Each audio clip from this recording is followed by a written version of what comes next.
योगी सरकार 2.0 के 100 दिन पूरे हो रही हैं।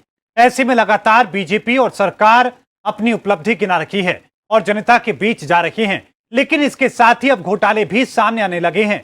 आलम यह है कि अधिकारियों ने बेजुबान पशुओं के इलाज की दवाइयों का ही घोटाला कर दिया, जिसके बाद खुलासा होने पर सभी के होश उड़ चुके हैं। देखिए इस रिपोर्ट।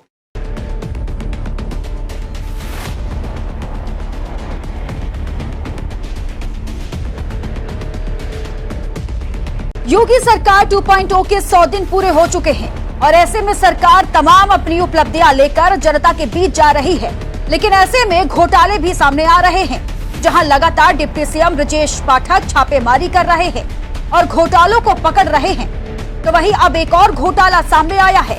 आलम यह है कि बेजुबान पशुओं के इलाज के लिए जरूरी दवाओं, सिरिंज और उपकरणों की खरीद में बड़ा घपला सामने आया है।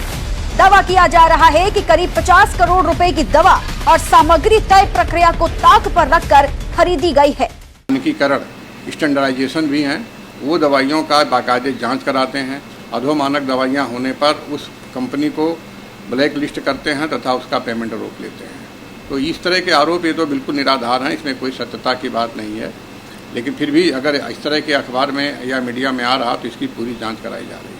घपले का खुलासा हुआ तो अधिकारियों में हड़कंप मच गया, लेकिन ऐसे में प्रशासन एवं विकास के निदेशक डॉक्टर इंद्र मणि किसी भी तरह के घोटाले से इंकार कर रहे हैं, जबकि पशुपालन विभाग के रोग नियंत्रण निदेशक डॉक्टर जीवन दत्त ने घटिया दवाओं की आपूर्ति की बात मानी है और कहा है कि दवाएं उनके कार्यभार संभालने से पहले खरीदी गई थी। डॉक्टर दत्त ने बताया कि घटिया दवा आपूर्तिकर्ता कंपनियों पर कार्रवाई शुरू कर दी गई है, उन्हें ब्लैकलिस्ट करेंगे और वसूली भी होगी। दवाइयों का क्रय निदेशक रोग नियंत्रण एवं प्रक्षेत्र करते हैं।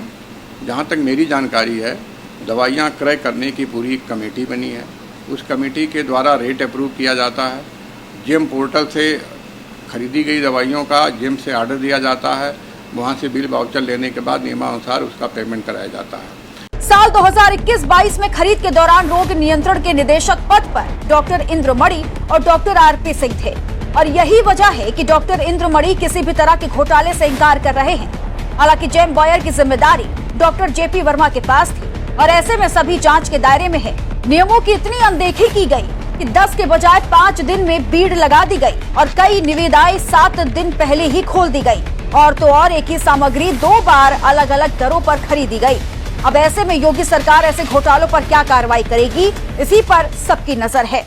उत्तर प्रदेश के पशुपालन विभाग में पशुओं के लिए खरीदी गई दवाओं में 50 करोड़ का घोटाला सामने आ रहा है। योगी सरकार ने 65 करोड़ रुपए का बजट पशुपालन विभाग को दिया था, जिसमें 50 करोड़ रुपए की पशुओं के लिए दवाएं खरीदी गई हैं और राजकीय विश्लेषक के अनुसार ये दवाएं पूरी तरीके से अनुपयोगी हैं। अब इस पर सीधे तौर पर कार्रवाई हो रही है और इन दवाइयों को वापस किया जा रहा है और कंपनी को ब्लैकलिस्टेड किया जा रहा है। हालांकि पशुपालन विभाग के निदेशक प्रशासन एवं विभाग डॉक्टर इंद्र मणि का कहना है कि मानकों के विपरीत जाकर के दवाइयों की खरीद नहीं हुई है, मानकों के अनुरूप ही खरीद हुई है। जैम पोर्टल से हमने खरीदारी करी है और हमारे पास एक कमेटी है जो इसकी जांच करती है कि जो भी दवाइयां आ रही हैं वो मानकों के विपरीत हैं या मानकों के अनुरूप हैं। ऐसे में जो भी खबरें सामने आ रही हैं पूरी तरीके से निराधार हैं, लेकिन एक बड़ा सवाल पशुपालन विभाग के ऊपर खड़ा हो रहा है, क्योंकि 65 करोड़ रुपए का योगी सरकार ने बजट दिया, जिसमें से 50 करोड़ रुपए की दवाओं की खरीदारी होती है पशुओं के लिए और वो दवाएं अब पूरी तरीके से अनुपयोगी बताई जा रही हैं। राजकीय विश्लेषक के अनुसार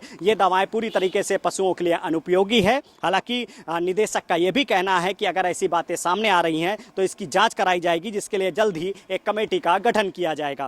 कैमरा पर्सन वीरेंद्र के साथ पुनीत मोहन, R9 न्यूज़, लखनऊ।